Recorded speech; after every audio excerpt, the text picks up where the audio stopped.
Welcome back. Let's get into today's video. और आज की वीडियो में बात करते हैं साइबर सिक्योरिटी के मुख्तलिफ फील्ड्स के बारे में। और साइबर सिक्योरिटी किस बंदे के लिए है, या साइबर सिक्योरिटी के अंदर अगर आप आ गए हो तो आपके अंदर स्पेसिफिकली साइबर सिक्योरिटी की आप कौन सी फील्ड परस्यू करो, या मुख्तलिफ पाथवेज किस तरह साइबर सिक्योरिटी के अंदर जा सकते हैं। और कुछ कॉमनली क्वेश्चंस जो होते हैं उनको आंसर करने की कोशिश करूंगा कि प्रोग्रामिंग चाहिए नहीं चाहिए, किन फील्ड्स में चाहिए, कितनी चाहिए, मैथ्स कितनी चाहिए। तो इन सारी चीज़ों को इंशाल्लाह आज की वीडियो में कवर करते हैं। अब सबसे पहले साइबर सिक्योरिटी इटसेल्फ एक बहुत बड़ी फील्ड है, और इसके अंदर काफी सारी और मजीद फील्ड्स आ जाती हैं, सब फील्ड। और लोगों को एग्जैक्टली साइबर सिक्योरिटी का पता ही नहीं, उन लोगों को लगता है कि इसमें बस एक हैकिंग आती है और पेनिट्रेशन टेस्टिंग है, और बस यही यही साइबर सिक्योरिटी है। और साइबर सिक्योरिटी के नाम से लोगों को बस जहन में ही हैकर आ जाता है, पता नहीं क्यों। तो इस चीज को सबसे पहले आप खत्म करते हैं। आप कुछ फील्ड हैं साइबर सिक्योरिटी में, टेक्निकल फील्ड्स हैं, कुछ हैं नॉन टेक्निकल हैं, कुछ इस तरह की हैं जो कम टेक्निकल हैं। तो बारी बारी सारों की बात करते हैं और शुरू करते हैं नॉन टेक्निकल फील्ड से। अब कई लोग होते हैं जो साइबर सिक्योरिटी में आ जाते हैं, लेकिन वो बहुत ज्यादा टेक्निकल नहीं होते, या फिर वो बहुत ज्यादा टेक्निकल काम करना नहीं चाहते। तो उनमें जो सबसे पहले हमारे पास फील्ड आ जाएगी वो हमारी इंफॉर्मेशन एश्योरेंस के रिलेटेड फील्ड है, ऑडिटिंग। अब ऑडिटिंग क्या चीज है? ऑडिटिंग बेसिकली इस तरह होता है, हम लोगों के पास स्टैंडर्ड्स होते हैं, हर चीज के स्टैंडर्ड्स होते हैं जो कि एक डॉक्यूमेंटेड फॉर्म में होते हैं, ठीक है। जिसका एक आईएसओ के कुछ स्टैंडर्ड्स होते हैं। अब उन स्टैंडर्ड्स को फॉलो करते हुए, जो चीज उन स्टैंडर्ड्स को फॉलो करते हुए उन्हें पूरा करती है, वो फिर हम लोग उससे ज्यादा प्रेफर करते हैं। हम कहते हैं कि ये एक आईएसओ सर्टिफाइड चीज है, तो फिर उसका आपको कंप्लायंस मिल जाता है। अब हम लोगों ने ऑडिटिंग की फील्ड में बेसिकली जॉब क्या होती है? ऑडिटिंग में ये होता है, अगर हम लोग इसको साइबर सिक्योरिटी से रिलेट करें, आईएसओ ने एक स्टैंडर्ड डिजाइन किया हुआ है। फर्ज कर लेते हैं हम लोग, उन्होंने एक हैकिंग के लिए, या फिर उन लोगों ने एक सिक्योरिटी, एक अगर हम लोगों के पास एक यूनिवर्सिटी है और उन्होंने उसकी सिक्योरिटी के लिए एक स्टैंडर्ड बनाया हुआ है। तो उस स्टैंडर्ड में अब होता क्या, ऑडिटिंग में आपके पास उस स्टैंडर्ड के मुताबिक आप लोगों ने टिक बॉक्स बनाए हुए होते हैं, और आपने फिर कंप्लायंस उसको कंप्लाई करना होता है कि क्या ये इसके मुताबिक है या नहीं है। अब उसके अंदर मुख्तलिफ समझो फायर वॉल्स होंगी, उसके अंदर इंट्रूजन डिटेक्शन सिस्टम्स होंगे, ये चीज इस तरह होनी चाहिए, ये इस तरह होनी चाहिए, इसके अकॉर्डिंग है या नहीं है।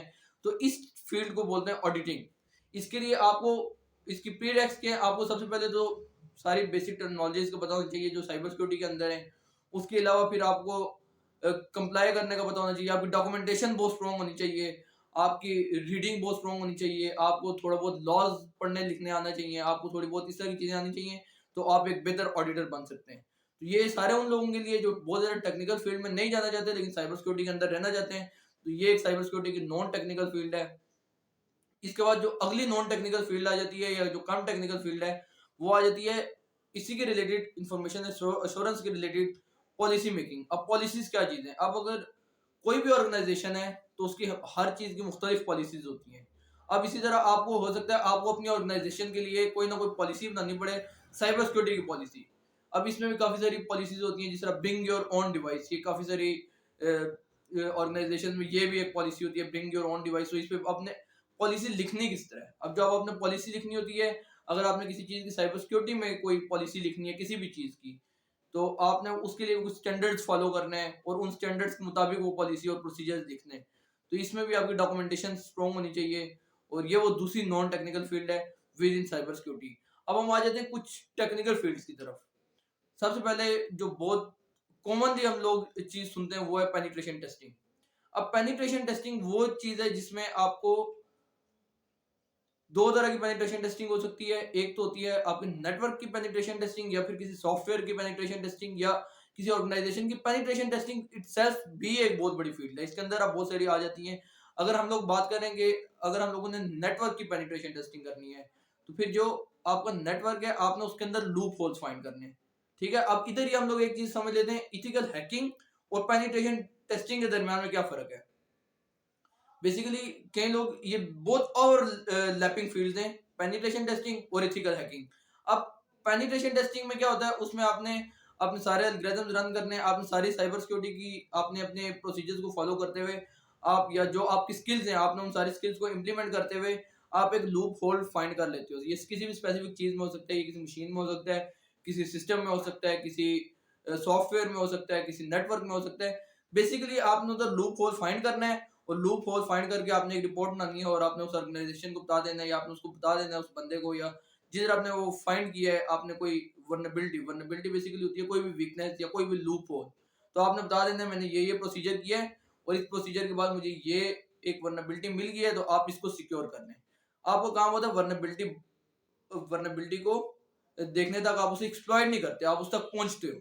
अब इथिकल हैकिंग में क्या है, इथिकल हैकिंग इसी का एक नेक्स्ट स्टेप है। उसमें आपको एक वर्नेबिलिटी मिल जाती है, फिर आप उसको अटैक करते हो, आप उसे एक्सप्लॉइट करते हो।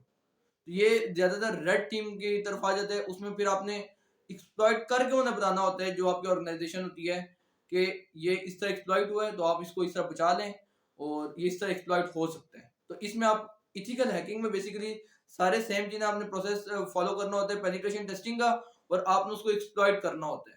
या फिर ये भी हो सकता है आप वो सारे प्रोसीजर ना फॉलो कर रहे हो, आप डॉक्यूमेंटेशन ना बनाएं, लेकिन आपने सिर्फ उसको हैक कर लेना है, आपने उसको एक्सप्लॉइट कर लेना है। तो इस चीज को हम लोग बोलेंगे इथिकल हैकिंग। इथिकल हैकिंग और पेनिट्रेशन टेस्टिंग में हम लोग वन लाइन का फर्क समझें तो जो पेनिट्रेशन टेस्टिंग है वो आपने लूप होल फाइंड करने तक है, और इथिकल हैकिंग में लूप होल भी आपने फाइंड करना है, उसको आपने एक्सप्लॉइट भी करना है।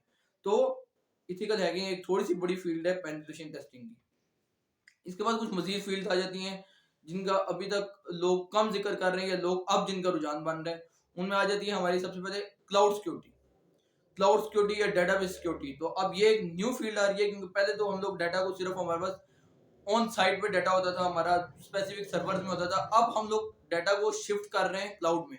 क्लाउड भी बेसिकली एक सर्वर ही होता है, कहीं और बड़ा होता है, लेकिन अब हम लोगों ने क्लाउड सिक्योरिटी मैनेजमेंट सिस्टम भी बनाना है। तो अब कुछ न्यू फील्ड जो साइबर सिक्योरिटी के आएंगे वो क्लाउड स्टोरेज में भी आएंगे, क्लाउड स्टोरेज में, क्लाउड सिक्योरिटी में, डेटाबेस सिक्योरिटी में।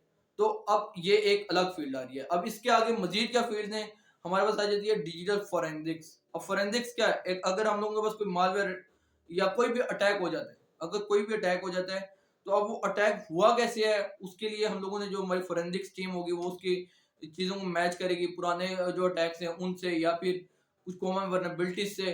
तो इस चीज को एनालिसिस करना उस चीज का जो होता है, एनालिसिस बेसिकली वो एक अलग फील्ड आ जाती है, लेकिन इसको भी एनालिसिस के दरमियान में एक फील्ड आती है, क्योंकि साइबर सिक्योरिटी की जितनी भी फील्ड है ना, मुख्तलिफ टीम मिलकर कोई ना कोई काम करती है। तो अगर हमारे पास जिनको हम जीरो डे वर्नेबिलिटीज बोलते हैं, वो हमारे पास न्यू जो भी अटैक होता है उसको हम लोग बोलते हैं जीरो डेज।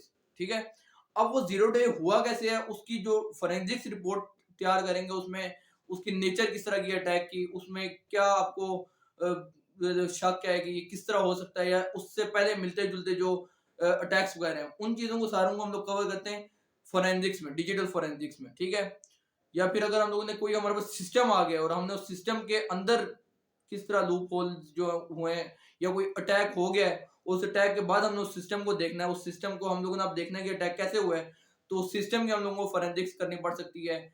जिस तरह हम लोगों की बेसिकली अगर हम लोग कोई भी क्राइम होता है तो क्राइम में फोरेंसिक्स टीम जाती है, सबसे पहले वो फोरेंसिक्स करती है, जो आपके पास सबूत वगैरह होते हैं उनको पकड़ लेती है, या जो चीजें उधर ऑन साइड मौजूद होती हैं उसी हालत में उन्हें उठा लेती है और फिर उन पे वर्किंग करती है। तो इस चीज को हम लोग कवर करते हैं डिजिटल फोरेंसिक्स में। अब इसके लिए आपको टेक्निकली साउंड होना चाहिए और पेनिट्रेशन टेस्टिंग के लिए भी होना चाहिए।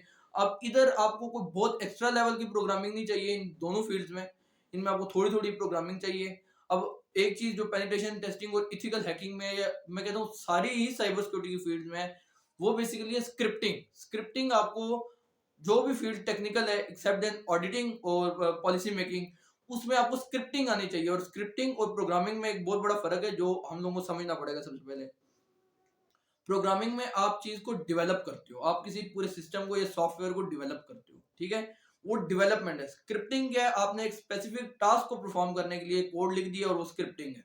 ठीक है, स्क्रिप्टिंग के लिए आपको स्क्रिप्टिंग लैंग्वेजेस यूज करनी पड़ती हैं।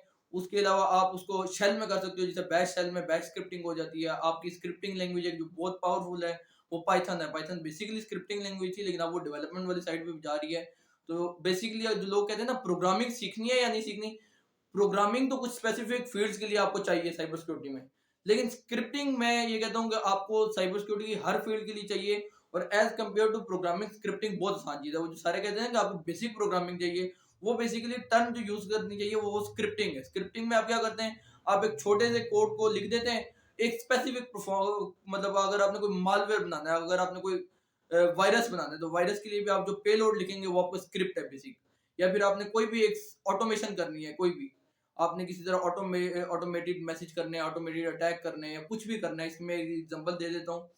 अगर आपने किसी सर्वर पे स्लो करना है सर्वर, तो आप उसको डॉस अटैक करते हैं। ठीक है, इसी तरह अगर आपने हम लोग किसी कंप्यूटर सिस्टम पे चले जाते हैं, उस सिस्टम की वर्किंग को हम लोगों ने स्लो करना है, तो उधर हम लोगों को एक स्क्रिप्ट इस तरह की लिख देनी है कि उसकी कोई एक फाइल बार बार ओपन होती जाए, बार बार ओपन होती जाए, ताकि वो उस पे लग जाए और आप बैक एंड पे अपना काम कर लें। तो स्क्रिप्टिंग की ये मैंने एक छोटी सी एग्जांपल दी। स्क्रिप्टिंग आपको आनी चाहिए चीज़ों को ऑटोमेट करने के लिए, या आपको पेलोड्स लिखने के लिए, या फिर आपको कोई अपने टैग्स लिखने हैं, तो वो एक छोटा सा काम होता है। और ये आप बेसिक अगर पाइथन सीख लें तो, या बैच स्क्रिप्टिंग सीख लें, तो स्क्रिप्टिंग हर बंदे को आनी चाहिए। पेनिट्रेशन टेस्टिंग में भी यूज होगी।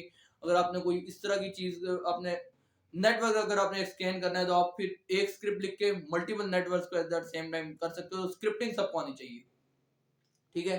अब हम लोगों ने डिजिटल फोरेंसिक्स को भी कवर कर लिया। अब डिजिटल फोरेंसिक्स के अलावा और कौन सी फील्ड है?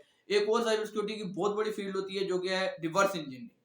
अब इसके नाम से जाहिर है कि जो भी चीज है हम उसको रिवर्स करना है। मतलब अगर अब एक अटैक हो गया हम पे, तो हमने उस अटैक को देखना है सबसे पहले अटैक आया किसका, और उसको पूरा उसको हम लोगों ने मतलब असेंडिंग ऑर्डर होता है, फिर डिसेंडिंग ऑर्डर में हमने वापस जाना है। हम उसको कोशिश करेंगे कि उसके फुटप्रिंट्स को हम लोग बैक ट्रैक करेंगे, ये हुआ कैसे है, ये इनिशियली किस तरह बना था। तो उस चीज को हम लोग बोलेंगे रिवर्स इंजीनियरिंग। ये अब हम अटैक में भी कर सकते हैं। ये अगर हमारे पास कोई इस तरह की डिवाइस आ जाती है, हैकिंग डिवाइस, तो हम उसको कोशिश करेंगे डिसमेंटल करके ये किस तरह बनी है। जो भी चीज हम लोगों के पास आ जाए, उसको रिवर्स बैक, उसके बैक फुट्स पे जाना, उसको फुट ट्रैक करना, उसको हम लोग कहेंगे रिवर्स इंजीनियरिंग। अब ये भी एक पूरी बहुत बड़ी फील्ड है, और मैं हर फील्ड का एक ओवरव्यू दे रहा हूँ। ये नहीं है कि मैं उसकी बहुत इन डेप्थ जा रहा हूँ, मैं खाली ये बता रहा हूँ कि ये एक और मतलब ओवरव्यू है। अब हम उन फील्ड में आ जाते हैं जहाँ पे आपको प्रोग्रामिंग प्राइमरीली चाहिए। वो कौन सी फील्ड्स हैं? अब अगर हम लोगों ने साइबर सिक्योरिटी में ही कोई साइबर सिक्योरिटी के जैसे टूल्स हैं, अगर हमने टूल डेवलपमेंट में जाना है, जहाँ पे लफ्ज डेवलपमेंट आ गया है, टूल डेवलपमेंट आ गई है। अगर आपने साइबर सिक्योरिटी की कोई भी आपने बेशक डिफेंस का या बेशक आपने अटैक का कोई टूल बनाना है, तो उस टूल को बनाने के लिए आपको प्रोग्रामिंग चाहिए। तो अगर आपने डेवलपमेंट वाली साइड पे जाना है इन साइबर सिक्योरिटी, फिर आपको प्रोग्रामिंग आनी चाहिए, और आपको प्रोग्रामिंग में एक स्ट्रॉन्ग ग्रिप होनी चाहिए, ठीक है। और इसमें भी स्क्रिप्टिंग तो आपको साथ से चलती रहेगी साइबर सिक्योरिटी के हर फील्ड में, लेकिन इधर आपको प्रोग्रामिंग भी चाहिए, ठीक है। एक और हमारे पास अगर कोई फील्ड आ जाती है सिक्योर सॉफ्टवेयर डेवलपमेंट की है। अगर कोई सॉफ्टवेयर बन गया है, तो अब आपने उसको सिक्योर, उसका सिक्योरिटी सिस्टम डेवलप करना है, तो वहां पे भी डेवलपमेंट आ जाती है। वहां पे भी आपको, या फिर आपने उसको टीम के साथ बैठना है, जो टीम सॉफ्टवेयर बनाती है, तो उनको बताना है कि इसको डेवलप करने के लिए आप क्या चीजें करें। तो उधर भी आपको प्रोग्रामिंग लैंग्वेज आनी चाहिए, ठीक है। उधर आपको प्रोग्रामिंग आनी चाहिए, जहाँ पे सिक्योर सॉफ्टवेयर डेवलपमेंट आ जाती है। इसके अलावा कुछ और फील्ड हैं हार्डवेयर रिलेटेड, ठीक है। उनके लिए क्या, अब ये तो नहीं है कि साइबर सिक्योरिटी सारी की सारी सॉफ्टवेयर बेस्ड है या क्लाउड बेस्ड है, इस तरह नहीं है। अब हार्डवेयर में अगर हम लोगों के पास कोई फायरवॉल है, तो वो फायरवॉल सॉफ्टवेयर बेस्ड भी होती है, हार्डवेयर बेस्ड भी होती है। तो अब वो जो हार्डवेयर बेस्ड सॉफ्टवेयर है, वो जो हार्डवेयर बेस्ड फायरवॉल है, उसको भी तो किसी ने डिजाइन करना है, उसको तो बनाना है। तो उसके लिए क्या है, वो लोग सारे आ जाएंगे हमारे हार्डवेयर वाली साइड पे, ठीक है। उसमें आपको हार्डवेयर डेवलपमेंट के लिए जाना है, तो आपको फिर पता होना चाहिए कि आपने चीजों को किस तरह हार्डवेयर में डिजाइन करना है। इसमें आपको इधर आपको प्रोग्रामिंग नहीं चाहिए, लेकिन इधर आपको हार्डवेयर के बेसिक्स जो हैं वो बहुत स्ट्रॉन्ग चाहिए। साइबर सिक्योरिटी के सारे बेसिक्स आपको पता होने चाहिए, कि अगर आपने किसी चीज के लिए कोई फायरवॉल डिजाइन करनी है, तो आपको पता होना चाहिए मैं इसे क्यों डिजाइन कर रहा हूँ, किस के लिए, मैं किस अटैक को रोकने के लिए कर रहा हूँ, ये किस चीज के लिए मैं इसे डिजाइन कर रहा हूँ। अगर कोई इंट्रूजन प्रिवेंशन सिस्टम आपने बनाना है, या डिटेक्शन सिस्टम बनाना है, तो वो अब हार्डवेयर की भी आपको ग्रिप होनी चाहिए, और आपको स्पेसिफिक उस चीज का पता होना चाहिए कि भाई ये मैं कर क्यों रहा हूँ। तो ये एक हार्डवेयर वाली साइड है। और हार्डवेयर वाली साइड पे भी इसके अलावा इसके आपको आगे एम्बेडेड सिस्टम्स का पता होना चाहिए। आपको हार्डवेयर, आपको बेसिक पता होना चाहिए कि हार्डवेयर कैसे बनता है और कैसे काम करता है। तो अगर आपने हार्डवेयर वाली साइड पे जाना है, तो ये भी एक अलग फील्ड है। इसके अलावा और कौन सी फील्ड होती है? इसके अलावा और फील्ड है हमारे पास एप्लीकेशन सिक्योरिटी टेस्टर की, या कोई भी चीज आप, एक और जॉब होती है, एक फील्ड होती है टेस्टर की जॉब होती है, सिक्योरिटी टेस्ट। अगर कोई भी सॉफ्टवेयर मिल गया है या कोई भी अगर हम लोगों ने सॉफ्टवेयर डेवलप कर लिया है किसी भी कंपनी ने, तो उसको एक इनिशियली उसको एक टेस्ट उसके ऊपर पास करते हैं, जिस टेस्ट से पता चलता है कि इसमें कितनी वर्नेबिलिटीज हैं, कितने बग्स हैं। तो वो भी एक होता है सॉफ्टवेयर टेस्टर, या आप सिक्योरिटी टेस्टर बन सकते हैं। तो ये भी एक अलग फील्ड है। और इसके अलावा और भी काफी सारी फील्ड हैं, लेकिन मुझे ऐसा लगता है कि अभी जो एक ओवरव्यू है ये मैंने कवर कर लिया है। और बाकी अगर ये वीडियो अच्छी लगी है, तो इसको इंशाल्लाह चैनल को सब्सक्राइब कर दो, और वीडियो लाइक कर दो, अपने शेयर कर दो सारों के साथ। और इस वीडियो से इंशाल्लाह आप लोगों को पता चल जाना चाहिए कि आपके लिए कौन सी फील्ड सूटेबल है, या क्या आपको साइबर सिक्योरिटी में जाना है या नहीं जाना। तो इंशाल्लाह मिलते हैं किसी नेक्स्ट वीडियो में। तब तक के लिए टेक केयर, थैंक यू, अल्लाह हाफिज़।